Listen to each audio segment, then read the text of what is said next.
What's up, guys? Happy Monday. So for today's Monday Mindset video, we have a very special guest, the one, the only, Mr. Joe Brown. Joe, how we doing?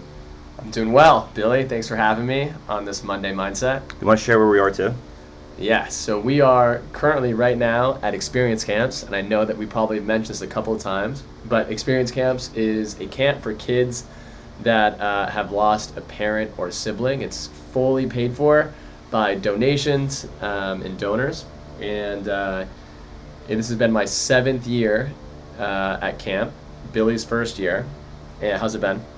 It's amazing. This place is absolutely amazing. The kids are awesome. Yeah, we're actually in his bunk, and you can kind of see behind here. Let's see if we can get a view of this behind us. Let's see, we got the campgrounds right there. So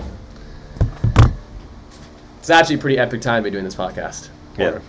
I'm going to call this a podcast. I know we call it a Monday Mindset, but this is, I think, the start of a really cool idea of a podcast to start interviewing different people on the team. But nonetheless, I'm excited to be here and excited to share this message with all of you guys on a Monday. Awesome. And side note too, every sale from right now to the end of August as well is donation to help a camper come here, right? Yeah, so we're donating a certain amount. So I think if we once we hit like 100 or 120 sales or something like that, we'll donate an entire kid to come to camp, pay for their entire flights, their food, everything. So every sale matters, every meeting you schedule matters. So continue to push through, and we can do some great stuff here at camp. Sweet. And Joe, you definitely share a lot of stuff with us from all of our beginnings at Deer Dock and throughout the week and whatnot. But maybe some people don't remember that you're actually in a similar spot to us at one point, right? What was that? Yeah. So when I started my career at as an it was actually not an SDR. They didn't have SDRs at the time. So I was a full cycle account executive, which was really challenging to learn how to cold call, hold meetings, and close deals all within the same period. It was a one week in the classroom, 2-month training period. So when I graduated college, I really wanted to work in sales. Sales is one of those things where I always love the idea of the more work you put in, if you put more effort in, you get really good at it, you can get paid more for it versus a job where you just kind of show up, and if you do well or you do bad, no matter what, you just get paid the same amount. I knew that if I put more effort in and I studied sales and I got better at it, I wanted to reap the benefits of that work. And so sales was for me, the best career I could have taken on. And so I started as an SDR, or as a full cycle sales rep, and I had done some sales before doing retail, and I actually did pretty well there. But when I started at Single Platform, which is an early stage startup I moved to New York for, I remember I started there, I thought I was going to be so good. I probably had a pretty big ego, and I was like, man, I'm going to crush it, I don't really need this training, whatever. And then I remember finishing at the end of training, I hit 80%, which is the minimum I needed to on the last day of the month. I was actually, out of 16 people I started with, the worst in my entire class. What I was doing to get there, I was putting more effort in than everybody else. I was making more phone calls, putting in more talk time, and they were getting significantly better results than I was. And for me, that was one of the most challenging things to swallow my pride a little bit and say, man, maybe I don't know how to do this thing that well, and I really do need help. And I knew that if I was going to move to New York, come on in. Yeah, come on in. We'll move out of the way. It's part of being a camp. I knew that. I knew that if I was going to put the effort in, that it was going to, or I knew that if I wanted to be good, I was going to have to get help from my managers. I was going to have to study things outside of work, and that was a big thing that helped me, and just go to my peers. So a lot of things that I did to help me get better, but eventually after 4 months of the company of just putting in work and struggling, about month 4 I ended up hitting like 125% of my goal, and by the 5th month there was about 80, 70 salespeople, and I finished number 2 and then eventually number 1 in the company. But that took, if we talk about the law of compensation, that took it. Some people want law of compensation to work immediately, and for me, immediate was 5 months, 6 months later was when it actually clicked for me. And so if you're in a situation where it's your 3rd month or your 7th month or whatever it is, and you're putting an insane amount of work and you're still not feeling you're not fully getting it, I can promise that the law of compensation, unfortunately, the law doesn't say when it clicks, but it just says it will click if you just keep going, you're persistent. And so some people it's sooner, some people it's later. But either way, you'll get there. So what was it like keeping during these hard times where maybe you're not getting the meetings booked or they're not closing, whatever it might be? How did you keep a diligent mind and keep pushing the bar forward and not giving up, not saying, okay, this is too hard, I'm going to stop here? Yeah, I think a lot of it's like your why. And people talk about this a lot. And your why can evolve and change. My why when I was just graduated college and I was 22 years old in New York City is different than it is now. One of the ways that I did in the early days of single platform in my career, there's this concept of like your pain, things that bring you pleasure and things that bring you pain. And it's a big motivator to know what brings you pleasure and what you want to achieve in a period of time. But it's also really powerful to know like what you don't want to happen. And so you can kind of leverage these pain and pleasures. So I talked about how I was doing things outside of work that really helped me grow my sales career. And this is something that I recommend any of you guys do. I don't think it's going to be as helpful now as an SDR, but if you're an account executive and you're out of training, I would highly suggest, and you can come to me and ask me for these because it's a couple $1,000s to get, but there was an online sales training course that Jordan Belfort with the Wolf of Wall Street he had created. And I got my hands on it, and I went through the first couple modules, and it was really the thing that I took extremely seriously, and one of the things I think that differentiated me from every other person at Single Platform. I now had this kind of unique thing behind me that I was leveraging and using to the highest level. And in his training, he talks about this idea of pain and pleasure and knowing what really motivates you. And so what was motivating to me was I really wanted to be a manager. I really wanted to, and that was my why. What was pushing me so hard? I wanted to be a manager. I wanted to lead people. My dad, who I think some of you guys know this, and one of the main reasons I found out about experience camps, my dad died when I was 22, about 9 months right before I graduated college. And my dad was a big believer in taking on leadership roles in any opportunity you can get. Just keep learning to lead. Just always say yes if someone's going to offer you a position to learn how to lead. So I wanted to be a manager, and then my biggest pain was actually having to like not have my job anymore, potentially get fired, and have to move back to San Diego and live with my mom. And I love my mom, but she's very, as far as like finances go, she didn't love ever giving me money. I could never really get money from her, and so to pay for anything was really, really tough. My dad not being around anymore as of recently, who would help me fund some of my stuff that I was doing, that didn't exist anymore. And so I had no funding system. Going to her and having to, so I needed to make it for myself. I couldn't, the biggest pain I wrote down was calling my mom and asking for money. And that was my pain. I just didn't want that more than anything. And I wanted to prove I could be great and earn my own money and make it for myself. And since then I haven't, and it's 10 years later from that point. So I think it's knowing what your why is, and my why is different now.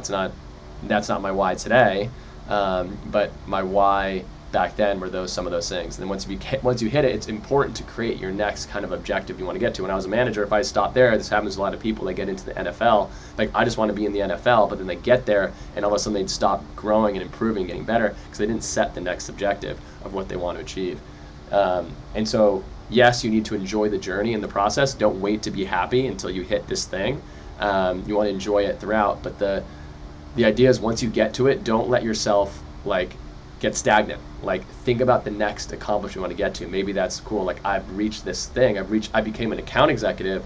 Cool. Like what is it what I want to achieve as an account executive? Do I want to be the top salesperson at some point? Do I want to bring in $1 million of revenue? Do I want to bring in $3 million of revenue? Do I want to be a sales manager?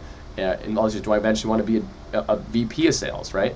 And who knows, like maybe someone watching this right now will be the next CEO, right? Like I'm not going to be CEO forever. I mean, I plan to be CEO for a long time, but it doesn't mean that someone watching this right now may not be CEO of the company one day. And I think that's what's really powerful. And if that's a why, if that's really strong to you, I think that's what's going to keep you going. And if when someone hangs up on you and your why is that strong, it's hard to really have it impact you and affect you. That's awesome. So it's going into having goals, setting little milestones for yourself, knowing where your arrow is actually going to go to hit that target. And then beside that, also adding in things around you, putting in certain work, learning certain material, but also it's just the input you're actually going to put into each goal, right? Yeah. So can you walk us through lightly what it was like going from being that full cycle kind of person you are to now running the company? Yeah. Well, it takes many steps.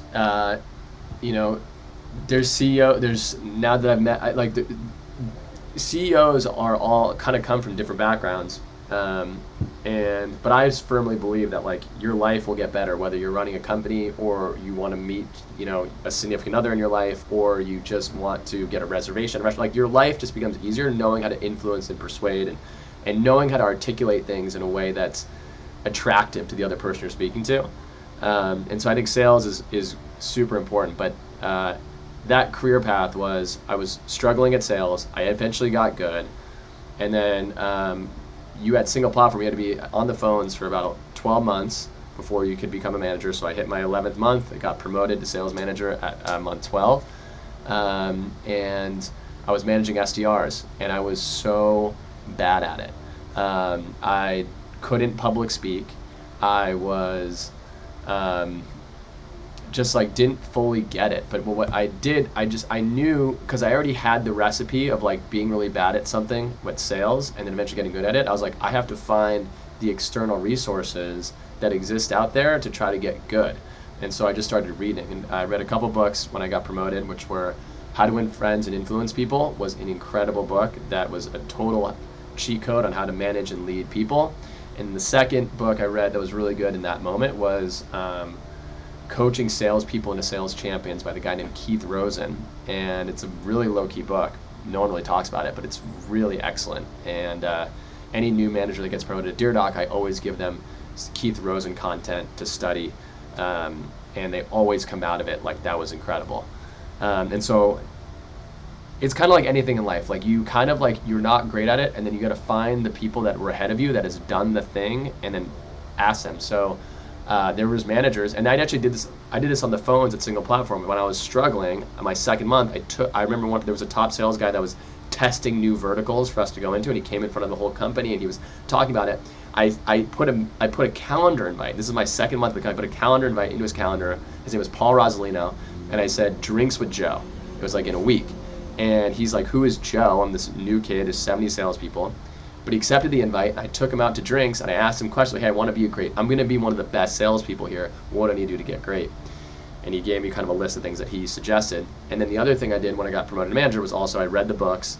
I found as much content as I could possibly study to be good at it. And then I also asked some of the great best sales managers we had there, and like, hey, your teams are overperforming each and every month. Like, what can I do to improve and get better? And because I was so new and green to it, they were very open to teaching me and giving that feedback and advice. So those were some of the great things that I did. I think that helped me a lot. And then eventually got moved into sales training, where I started training all these salespeople. So by the time I was 23 at this point, maybe just turned 24. I had managed a bunch of sales teams, and I had trained a bunch of different salespeople. I had trained probably at that point maybe like almost 100 salespeople, because we had classes of 10 or 15 people coming in every single month. And so, yeah, I mean, it's one of those things that like, you think about like LeBron James, or one of these really great sports like athletes, like LeBron James probably gets paid like 200% more than like maybe like an average player on the NBA, but but he's not 200 or 300% better. Like if you look at his stats, he's probably like 20 or 30% better, right? But if you're willing to improve yourself by 20 or 30%, like the end outcome of the positions you can get, financial places you can be, like all that stuff goes up significantly, but just improving yourself 20 to 30%. And so we only have one life. And I think the other thing that motivates me too a lot is a few things that like really go deep down in my head, which is like, I watched my, it's not a fun story, it's kind of sad, but watching when I was 11 years old, so my parents were both worked a ton, and the only person really watching over me was my uncle and my dad's brother. And he ended up getting cancer, leukemia, and then dying when I was like 10 or 11. And like, it was in that moment, like I knew at 10 or 11 that like life was short. And so like I didn't want to waste time. Like I viewed time as this really valuable commodity even at 10 or 11. So that's when it really started. When I lost my dad 10 years later, 10 or 11 years later, like, let alone did it not teach me again that life is short, and that you, like, if you want to try something, or you have such a short period of this life, like, you might as well take advantage of it. The other part of that too was I wasn't great at school. I had pretty bad grades. I really struggled a lot, and my dad really believed in me a lot and different things that I was trying to do and accomplish. And one of the few only ones, like, no teachers did, no counselors did. And so part of me wants to, like, almost on a mission to prove him right, that all his belief in me was not, didn't go on unheard ears. And the stuff he taught me, because he ran companies, he was a great leader, he did a lot of really incredible things, that he taught me a lot of great stuff that isn't being wasted. It's not, he didn't have all this experience, he didn't write a book, he didn't have a podcast, he didn't have any of the stuff that I can go back and listen to, but I went to dinner with him, I went to breakfast with him, I sat down and we talked about stuff, and now I'm trying to do my best to execute the knowledge he gave me and to build upon it in my career. So deep down, like, you think about how strong someone's why is, it's just like, yeah, my dad, like, was truly, growing up, just was really, really, really, he played a big part, and I think I wanted to prove him right, that he made all the time and effort he put into it was not wasted. That was a big motivator. And then eventually I left single platform, went to Simplify. I executed the same things I learned how to do really well at single platform. Create a sales process, do it myself, build a script, build a training program, hire salespeople, and then scale it. We did that. We went from just me to 60 salespeople in like 2 years, and went from no revenue to over 10 or $12 million in annual revenue in that period of time. And what was cool about that experience is, like, I got to see what it was like to work with a younger CEO. The CEO was only 2 years older than me. I was 25, he was 27. And it was cool to see how, like, a 27-year-old runs a company, right? And that was really cool to experience, to watch. And then I always thought about starting a company to be cool, but then I had the whole phone call with my grandfather, and you guys know the story. I've told the story tons of times. We needed help growing his dermatology practice, and when we had a product that we thought was going to make an impact, it was at that point I thought, cool, we could probably make this thing grow and scale if we execute the right sales playbook, we take care of our customers, and we create a great product. We can do something really great. So that was it. But if you think about my whole career, it's all revolved a lot around sales. And even that, like, even in the early days when there was no company, it was me in my apartment by myself with a laptop, and going to Danny McGregor, our CFO, going to Carmel and all these different people and saying, hey, this is going to be a big company one day. Like, to be able to sell that vision, I would never have been able to if I didn't go through the experience of learning how to sell, or going through the experience of learning how to lead efficiently and effectively. And if I didn't do those things, and that was another big thing I had, I know I'm speaking a lot, but the other big thing I had was, like, at single platform, like, they were training me how to be a manager. Like, I just paid all this money to go to college, and they were paying me to learn skills that I've used now every day in my lifetime. I got paid to do it. It was like I felt so weird that I was sitting through management training, because they had a minimum training at single platform. I was like, they're paying me to sit through this and learn this insanely valuable skill. It was so wild. And I think that's how I still view it today. But I think having that view on the world of, like, you're just learning and getting better and improving, and that stuff you can use for the rest of your life, like, makes work and life a lot more fulfilling, a lot more exciting. That's awesome. I just read a quote yesterday. It was saying that all best discoveries is self-discovery. It's like going in and sharpening your own swords to then use later on in the future. Yeah. You just told us a bunch of amazing stuff. Lastly, what I'm going to go into now is everybody here on the team, you hire based off certain qualities, right? Yeah. Can you walk us through what those qualities are people already possess that we have at the company, and also maybe some other qualities that you look for on the side, but maybe that's not the deciding factor in joining the team and not joining the team? Yeah. So when we started the company, it was we didn't really have our culture defined out yet. So, like, in the early days, we kind of defined so you want to hire on people that are good for the role, right? They can do it at a high level, and also they're a good culture fit, because there's people that could be great for the role here at DearDoc, but maybe don't mesh so well with our culture. And so we want to create a great culture for the people that share our values, can be in a place where they feel like they can, like, thrive and be energized every day. Because, like, you may crush it at sales, but if you're in a place that's not for you, then that's not great, right? And so at first we didn't really have our culture defined out. It was kind of like, do they have a positive attitude?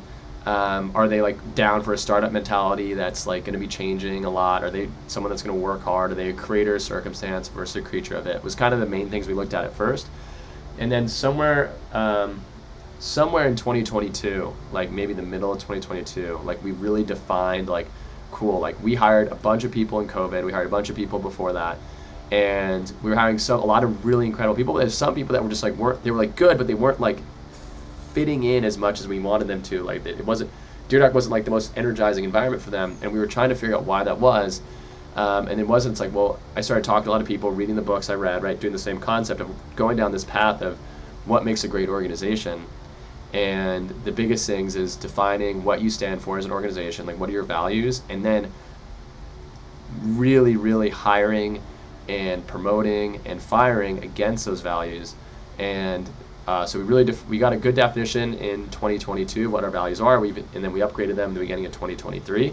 And I think those are the things that we really look for in a great candidate. So those are our values, right? Are they obsessed with customers? Do they want to see customers succeed? Do they think differently? Do they work together, and do they like we're thinking about there's someone that can embrace change, or they adverse to change, right? We don't want to be a company that doesn't change and we stay the same for forever. It's not great. We'll never innovate. We'll never grow. Someone that is we work together, win together, right? That's someone that cares about a team, is not just in it for their own self-interest. People that are willing to make shit happen. People that are creators of circumstance versus creatures of it. People that don't say that's not my job, right? That they'll there's trash on the floor, they'll pick it up. If someone else is struggling, that's not their job, their department on CS or sales or product, whatever, they'll come in, they'll help out. Our other values, which are, we have enjoy the journey, which is how do you enjoy, we kind of switch positive mental attitude, which is what I think our value was, to enjoy the journey, where it's like just enjoying the process. It's like you may not have the most successful day, or you may have the best day. Either way, you're still enjoying the process of doing it every day, and you enjoy what you do. And so for me, when I interview candidates, like if it's on especially for an executive level, like I need to know this person's not just like a good executive of their department. This is a world-class engineer, a world-class, head of product or head of sales. Like for me, it's, are they obsessed with what they do? Like, do they love it in the process of it, of winning or losing? They just love the game. I think I'm missing one or two more. What's the last one? Make sure it happen. Maybe we did that one. Stay humble and hungry. Gosh, that's one of my favorite ones. Like even that, like we added that one this year because we just were thinking about, we had people that were like crushing it, doing well, but also still not a good fit. Like they just felt like they deserved everything because they were so good, and they weren't humble, and they just weren't hungry to keep growing and getting better. I just think that's just a recipe for disaster. If we think that, like, I don't ever want to be ripe with information. I want to keep improving and becoming better as a leader, keep improving, getting better as a CEO, keep getting better, improving as a business owner, and all these other things. As a salesperson too, like I keep perfecting, getting better at my sales skills. So all those things are important, and I think that like you want to keep growing and being humble in the process. So what we've done is we've taken our values, we then created interview questions based on each value. So there's 3 or 4 interview questions we could ask candidates based on each value, and then we look for those things. And so someone could be an incredible could be an incredible salesperson, but if they don't fit our values, they're probably not going to love it and thrive. Like if all they care about is themselves, and they want to just make a ton of money just by themselves, and that's it, and they don't want to be part of a team that's shouting people out and don't care about that stuff, and like they'll do well, they'll perform well, but are they going to add to the culture or not? And so those are decisions we have to make in the recruiting process, and most likely with recruiting probably against it, because we want people that are going to be here for the team, or they're willing to embrace change and understand things are going to be moving.